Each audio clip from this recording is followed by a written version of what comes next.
왜 이유 없이 계속 아플까? 개풀은 또 위치 이응경 옮김인데 어린 시절의 학대가 지금의 통증과 무슨 상관일까? 단서를 풀고 발생 가능한 중요성을 깨달은 데는 고정관념 없는 지식, 상상력, 과학적인 통찰력, 아직 이유는 몰라도 그동안 관찰해온 모든 것을 심사숙고하는 습관이 요구된다. 배부리지. 그렇죠. 사란이 뛰는 달리기에 이번 부상에 대해서 내게 진찰을 받으러 왔을 때 어린 시절의 기억들을 털어놓게 되려고 하는 전혀 예상치 못했다. 그녀는 내 사무실에 걸어오자마자 간직하고 있었던 신중하게 기록된 서류체를 내게 건넸다. 내까지가 되기를 원망하는 그녀는 자신의 장경걸 인대를 수술받은 이래 2년간 점점 심해지는 통증을 겪으면서 12명의 전문의에 의해서 치료를 받았다는 걸 내가 알고 싶어 할 거라고 예상했다. 나는 사라가 자신의 이야기를 하는 동안에 어떤 패턴을 찾기 위해서 귀를 기울이고 있었다. 왜 활기 넘치는 23세 운동선수가 만성통증을 겪는지 의아했다. 진짜 문제들은 그녀가 20세였을 때 시작되었다는 생각이 들었다. 16km 달리기 시합을 연습하는 도중에 그녀는 오른쪽 다리 바깥쪽으로 날카로운 통증을 느꼈다. 달리기에 대한 스트레스와 격렬함이 통증을 훨씬 악화시키지만 그녀는 견뎌내었다. 그녀는 한여름이 다 지나도록 정형외과 의사와 상담했는데 그는 달리기 주자들 사이에 흔한 부상인 장경골 인대 증후군이 근인이라는 진단을 내렸다. 새로운 학년이 다가오면서 다른 방법을 빨리 찾아야 한다고 의사에게 말했다. 의사는 장경골 인대의 길이를 늘려 압력을 줄이려는 장경골 인대 연장 수술을 추천했다. 그것은 목발을 짚고 대학으로 돌아가야 한다는 것을 의미했지만 통증을 느끼는 것보다는 너련히 싶었다. 처음에는 효과가 있는 듯했다. 그녀는 2주 후에 목발을 치우고 캠퍼스를 다니며 걷기가 수월해졌고 다리도 괜찮을 듯했다. 그래서 공강 시간을 이용해서 더 빠르게 걷고 일시적으로 자전거도 타고 심지어 몇 계단씩 한 번씩 뛰어 올라보기도 하면서 다리를 점검하기 시작했다. 놀랍게도 사라의 장경걸 인대는 나쁠 것이 없는 듯이 보였다. 용기를 얻은 그녀는 달리기를 하러 가기 위해서 매 11월의 어느 화창하고 상쾌한 날을 골랐다. 그녀가 특히 좋아하는 호수 주변 길이었다. 사고가 났던 달리기 이래로 거의 8개월이 지난 시점에 이 길을 따라 달렸던 시간들의 잊지 못할 순간들이 떠오르며 향수를 불러일으켰다. 그녀는 땅을 딛는 발의 불굴의 리듬, 견고하게 앞으로 향하는 동작, 심장의 요동침, 시간 기록 등이 모두 그리웠다. 그때로 돌아갈 수만 있다면. 그녀는 오전 6시에 떠났다. 처음엔 아마 기온이 4도 정도로 추워서 훈련에서 빠졌기 때문에 워밍업까지는 시간이 좀 더 걸렸지만 그것도 15분이 채 안 걸렸고 마침내 그녀의 다리는 깨어나는 것 같았다. 목에서 발끝까지 고텍스로 감싼 채 그녀는 속도를 올리며 땀을 내기 시작했다. 그녀는 쌀쌀한 겨울 공기를 걸으면서 달아오른 얼굴 위로 덮은 스키층이 차가워짐에 따라서 점차 상쾌한 기분이 되었다. 너무나 순조롭게 진행되고 있었기 때문에 처음 다리에 느껴졌던 통증의 충격이 이상했다. 이럴 수가. 전에 다쳤던 부위에도 통증이 없는데. 그녀는 무시하고 달리기를 계속하려고 했지만 그녀의 심장이 그러지 못하게 막았다. 자기 연망과 울음을 터뜨리는 충동과 싸우면서 사라는 3번의 커다란 걸음을 더 내딘 후 멈췄다. 시계를 보았다. 30분이었다. 그게 다였다. 사라는 낙담해서 정형외과 의사에게 들어갔다. 이런 일에는 시간이 필요합니다. 의사가 말했다. 사라는 실망감을 감추면서 그녀의 배구 클럽에 가서 자신은 아직 돌아갈 준비가 안 되었다고 애써 태연하게 말했다. 우리가 처음 만났을 때 나는 그녀에게 좀 더 많은 이야기를 하라고 요구했다. 부상을 당하기 전에 건강 상태는 어땠습니까? 대학에 다니던 어느 날 그녀는 기관지 경련, 또 나중에는 유행하는 바이러스는 다 걸린 것 같았다. 거의 한 달에 한 번씩 감기나 독감을 앓았다. 그 후에 무슨 일이 있었나요? 무슨 관련이 있는지 모르지만 고등학교 배구를 하다가 허리를 다쳤어요. 4번과 5번 척추 사이에 추간판 2개가 튀어나온 디스크로 결론이 났죠. 그녀는 몇 년에 걸쳐서 허리 통증에 익숙해져 왔다는 것을 재빨리 지적했지만은 지금은 뚜렷한 이유 없이 계속 악화되고 있는 것처럼 보였다. 그녀는 겉보기에 영리하고 밝은 미래가 있는 낙천적인 학생이었다. 그러나 23세의 팔팔한 나이에 그토록 좋아하는 스포츠에 참여할 수가 없었다. 살아의 목표는 내과 의사가 되는 것이었다. 그녀는 준비 과정 중의 일부로 근육근막 통증을 전공한 내과였던 한 멘토와 함께 주요 의료센터에서 연구직을 얻었다. 그녀는 그녀의 신체에 대한 검사 결과를 보고 매우 놀랐다. 골반과 다리, 허리가 너무 예민한 것이었다. 그는 유발점을 처리하기 위해서 다양한 건침요법을 시행했다. 대개의 건침요법은 고통스럽지 않지만 통각과민증 상태인 사라에게는 몹시 괴로웠다. 사라는 또한 그가 추천했던 물리치료사에게도 치료를 받았지만 그때까지도 다리와 골반과 허리에 한 번에 2에서 5일씩 강한 통증을 느끼고 있었다. 내가 첫 번째 시행한 신체 검사 결과는 사라의 오른쪽 무릎의 내측 인대가 약간 불안정하다는 것이었다. 심해진 통증과 감염증을 보아서 섬유 근육 통일 가능성도 있었다. 최근 프레드릭 울프와 미국의 여러 류머티스계 학자들은 11개 미만의 앞통증을 가진 많은 환자들이 상당한 근섬유 근육통을 가지고 있다는 것을 인정하기 시작했다. 과거의 단서다. 신체적 외상, 심리적인 충격, 약물 부작용, 전염병, 만성소화장애, 글루텐 감염증, 영양결핍, 근골격계 부상, 장소화장애, 유전적인 문제, 환경적인 독소, 호르몬장애, 자가면역장애, 수면장애.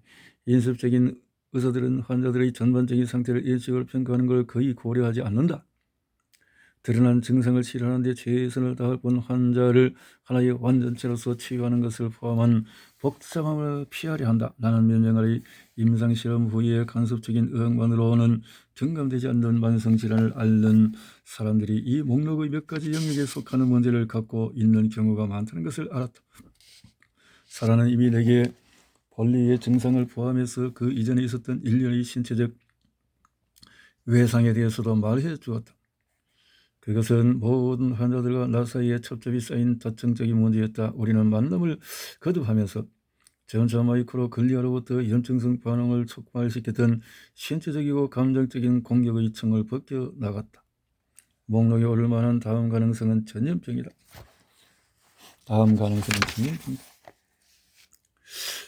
진드기에 물렸던 것은 기억하지 못하지만 검사하면 알 수 있는 일이었다. 나는 사라에게 라임병이 있는지 검사하는 동안에 목록에 오른 다른 많은 항목들도 감정하기 위해서 검사를 실시했다.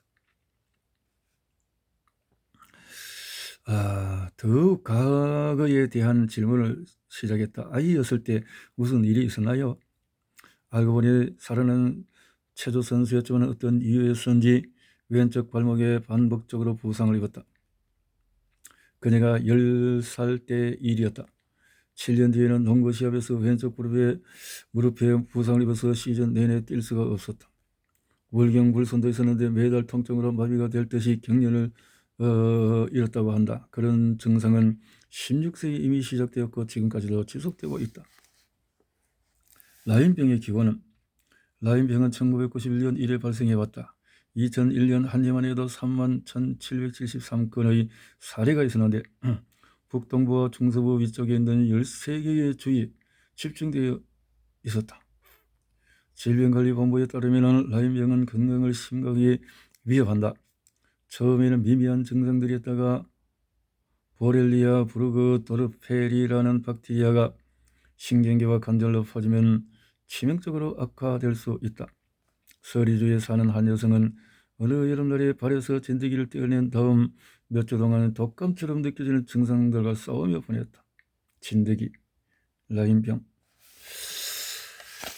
라임병은 미국에서 가장 흔한 매개체 감염 질병이다. 모기, 진드기, 벼룩, 먼지, 진드기 이와 유사한 흡혈 절지 동물에 의해서 옮겨지는 전염성 질병은 어느 것이든 매개체 감염이다. 1970년 커네디컷 뉴런던 카운티에 있는 작은 마을의 어린이들은 여름마다 이상한 질병에 걸리기 시작을 했다. 연구자들이 단서를 찾아서 마을로 모여들었다. 그들은 지역의 물과 공기를 채취하여 미생물 검사를 했지만 원인을 찾을 수가 없었다. 과학자들은 1970년대 중반까지 새로운 질병을 밝히기 위해서 충분한 자료를 확보했다. 라임병에 대한 표준적인 치료는 2에서 4주 동안의 항생제 과정이다. 치료받지 못한 환자의 60% 정도는 수년간 지속되거나 때로는 무릎에 완전히 자리 잡는 관절염으로 진전될 것이다. 라임병 증후군 후 처리로 알려진 PLD에서는 너무 널리 퍼져서 현재 그것을 이해하기 위한 시도로 미 국립보건에서 수없이 많은 연구가 시행되고 있다. 여러 조직들이 보렐리아균의 동반된 질병이 있을 것 같은 질병에 기여했지만 완전하게 회복된 뒤에는 보기 힘들었다. 세계의 풀뿌리 조직들이 문제의 주의를 환기시키려는 노력으로 집결하기 시작했다. 2013년 5월 세계적인 라임병 의식운동이 28개국에서 일어나 질병에 대한 새로운 검사와 교육을 요구하고 나섰다. 뇌결핵병 등등등 우울증이 불러온 대상포진. 50에서 클라로 제이콥스는 고통스러운 발진이 일어나자 대상포진 진단을 받았다. 의사는 그녀에게 발진을 제거하는 국소 항생제를 주었지만 얼마 되지 않아 다시 생겼다. 드문 일이었다.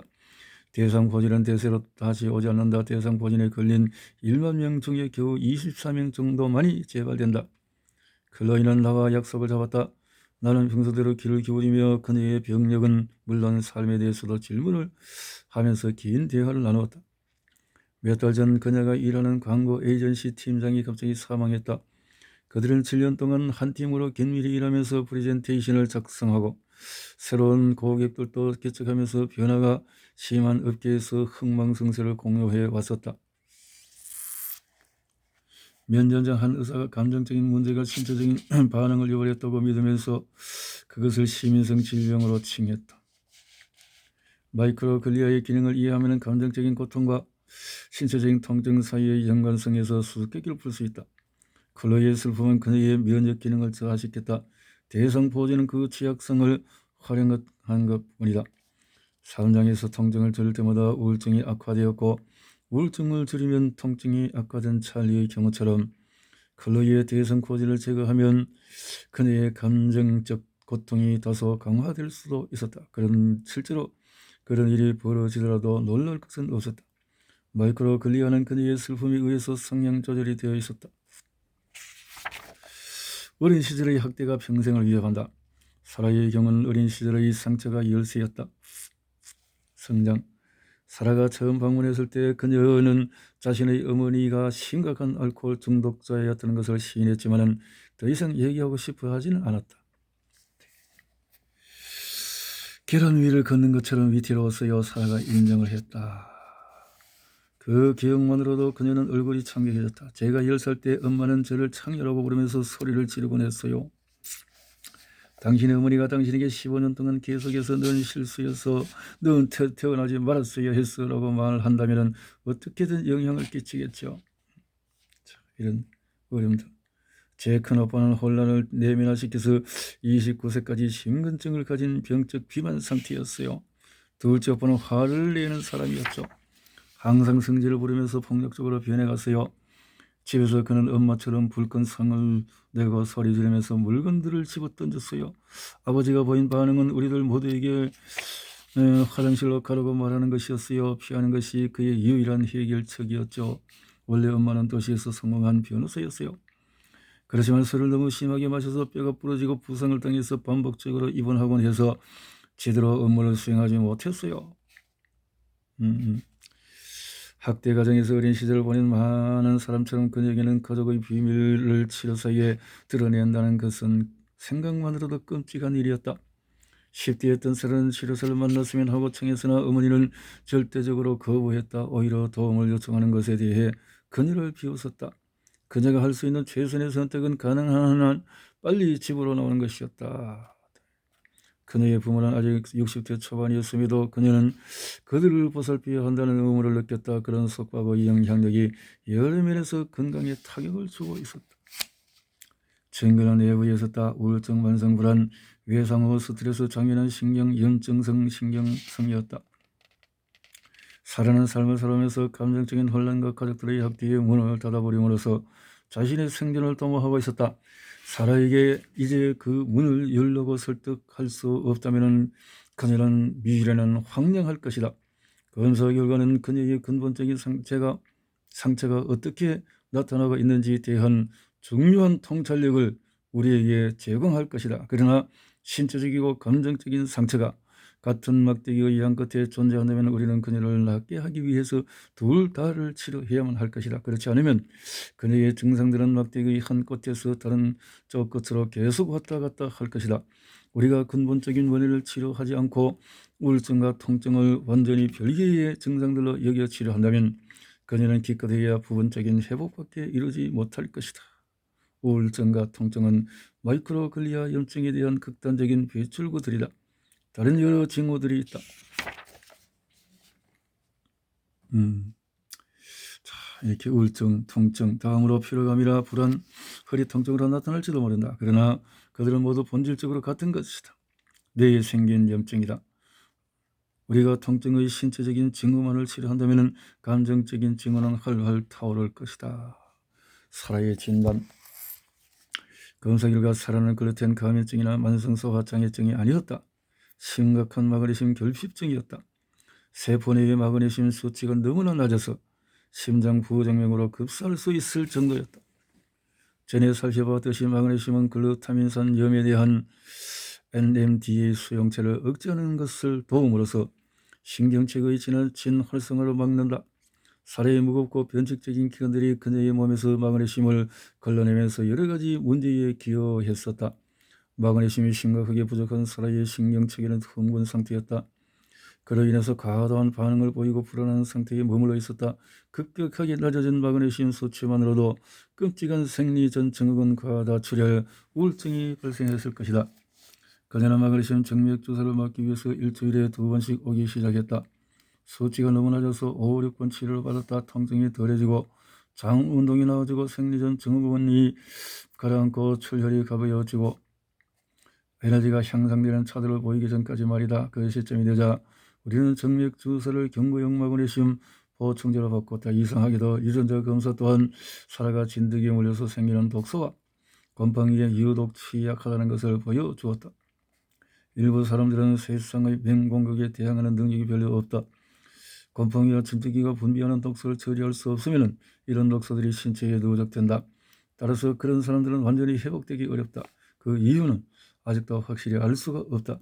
우리는 여전히 퍼져 있던 종들을 잃은 채로 있다. 이 개념은 아직도 연구 중이다.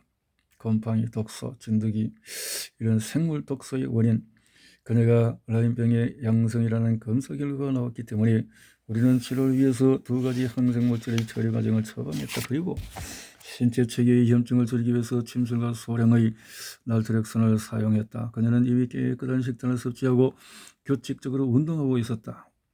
운동은 마이크로글리아를 하향 조절하는 데 매우 효과적이다.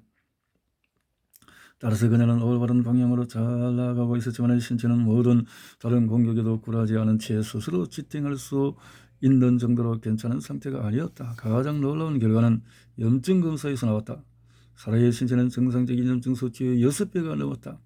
염증 유발요일 C이어야 한다. 그런데 사라의 수치는 18,000으로 도표를 훨씬 벗어나 있었다. 나는 지금 알고 있는 여러 사실을 그때야 알게 되었다.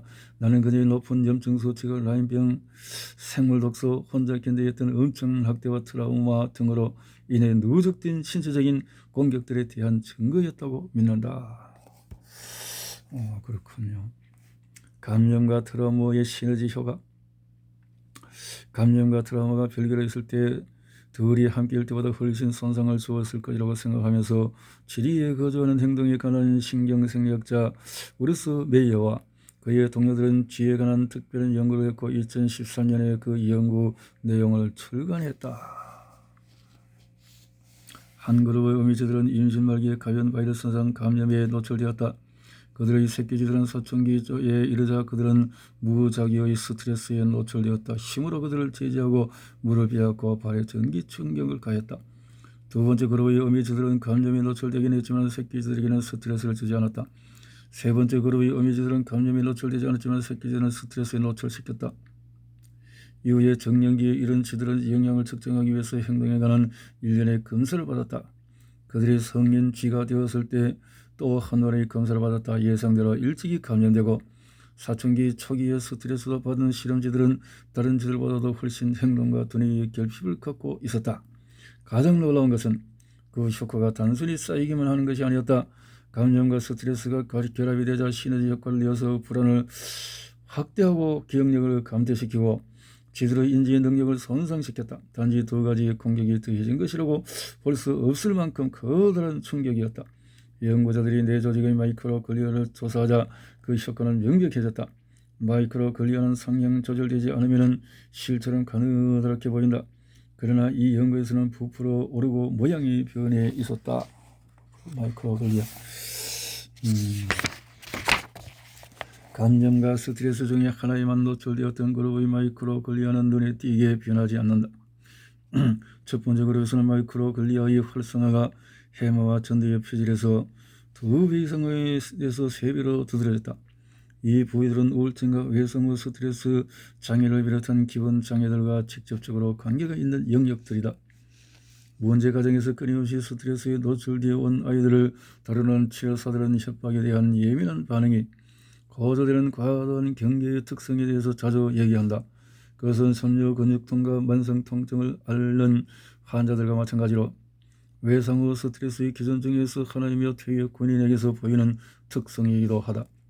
메이어의 쥐들도 이와 비슷한 효과를 보여주었다. 사전 맥박 억제 PPI는 예상치 못한 큰 소음으로 쥐를 깜짝 놀라게 하는 것을 포함하는 일련의 신경학적인 검사다. 쥐와 인간은 대개 사전에 단 몇 초만 조용한 톤으로 경고음을 넣어도 소음에 잘 놀라지 않는다. 감염과 스트레스에 모두 노출되었던 쥐들은 너무나 예민해졌기 때문에 이미 경고음을 들었을 때조차도 갑자기 큰 소음을 들었을 때와 똑같은 강도로 반응했다. 통제된 환경에서 양육된 쥐들은 청년기 이후로는 고문을 받지 않았다. 그러나 성인쥐가 되어서조차 그들의 뇌는 완전한 경계태세로 반응했다. 이렇게 되면은 꺼뜨리기도 더 힘들어진다. 그 말이죠. 정신적 치료로 잡는 신체적인 증상, 만성적이고 심리적인 과민증은 학대받았던 어린 시절이 동반하는 3가지 질병에서 매우 흔하게 나타난다. 과민성 대장증후군, 외상후 스트레스 장애, 우울증이 그것이다. 주요 신경 전달 물질은 다를 수 있지만 그들은 각각 민감해졌다는 증거를 보여준다. 과민성 대장증후군에서 세로토닌 불균형이 통증에 고조된 민감함을 유발하는 역할을 한다고 생각된다. 외상후 스트레스 장애는 경우는 노르에피네프린 수치가 너무나 높다. 우울증을 겪는 사람들의 신체에서는 코르티졸 수치가 이상하게 높다는 것을 볼 수 있다. 모든 통증 증후군 중에서 명백한 관련은 학대와 과민성 대장증후군 사이에서 형성될 수 있다.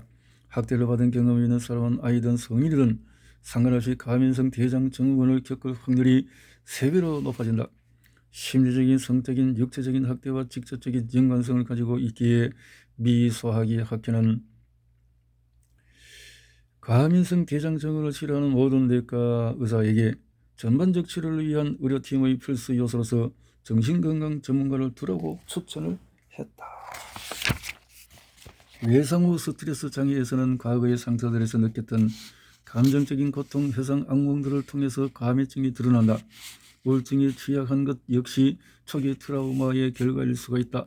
우울증 성향은 본래 사건이 끝나고 하점 후에도 얼마든지 증가할 수 있다. 정신치료는 이상의 2가지 경우에 매우 유용할 수 있는데 상처가 된 사건을 바라보는 방식이 본래의 경험을 완화시키기 위해 그 사람을 생각나게 하면서 사건을 생생히 살아 있도록 유지할 수 있기 때문이다. 정신의사 주디스 홈은 외상회복에서 학대 과정에서 자란 어떤 아이가 겪을 수밖에 없는 감정적인 뒤틀림에 대해서 설명을 했다. 어린 시절에 반복된 트라우마는 인격을 형성하고 또 무너뜨린다. 학대받는 환경에 갇힌 아이는 적응이라는 어마어마한 과제에 직면한다. 그녀는 신뢰할 수 없는 사람들에게 신뢰함을 유지하는 방법을, 안전하지 않은 상황에서 안전할 수 있는 방법을, 예측 불가능한 무시무시한 상황을 조절할 수 있는 방법을, 무지역한 상황에서 힘을 얻는 방법을 찾아야만 한다. 자, 이렇게 트라우마는 나이를 가리지 않는다. 아이들에게 대한 학대는 어른들에 대한 학대보다도 더 심각한 영향을 미친다고 오랫동안 추정되어 온 반면에 연구 결과들은 그렇지 않다는 것을 보여준다. 어린 시절에 처음 학대를 경험한 환자들과 어린이 된 후에 학대를 처음 경험한 사람들은 종종 같은 정도의 트라우마를 경험한다. 비록 베트남 참전 용사들이 연구 결과로 외상후 스트레스 장애를 가진 퇴역 군인들의 27%가 아이로서 신체적인 학대를 경험했던 반면에 그렇지 않은 사람은 7%라는 것이 확인되기는 했다. 그러나 어린 시절의 학대가 외상후 스트레스 장애의 모든 사례를 설명해 주지는 않는다. 외상후 스트레스를 겪는 퇴역 군인 중에서 74%는 어린 시절의 학대 경험이 없었다고 했다. 자, 이렇게 또 한 연구에서도 연구자들은 신체적인 혹은 성적 폭행을 경험했던 여자들이 강간을 당했을 때 폭행을 경험한 적 없는 여자들보다도 콜레스테롤 수치가 극적으로 낮아졌다는 것을 발견했다. 그들이 스트레스를 덜 느꼈다는 것으로 보일지도 모른다. 그렇다 하더라도 폭행의 면에서 나타나는 낮은 콜레스테롤 수치는 외상후 스트레스 장애로 진전될 위험성을 높였다. 스트레스에 무슨 일이 일어났을까? 왜 그들의 콜레스테롤 수치는 그렇게 낮았을까?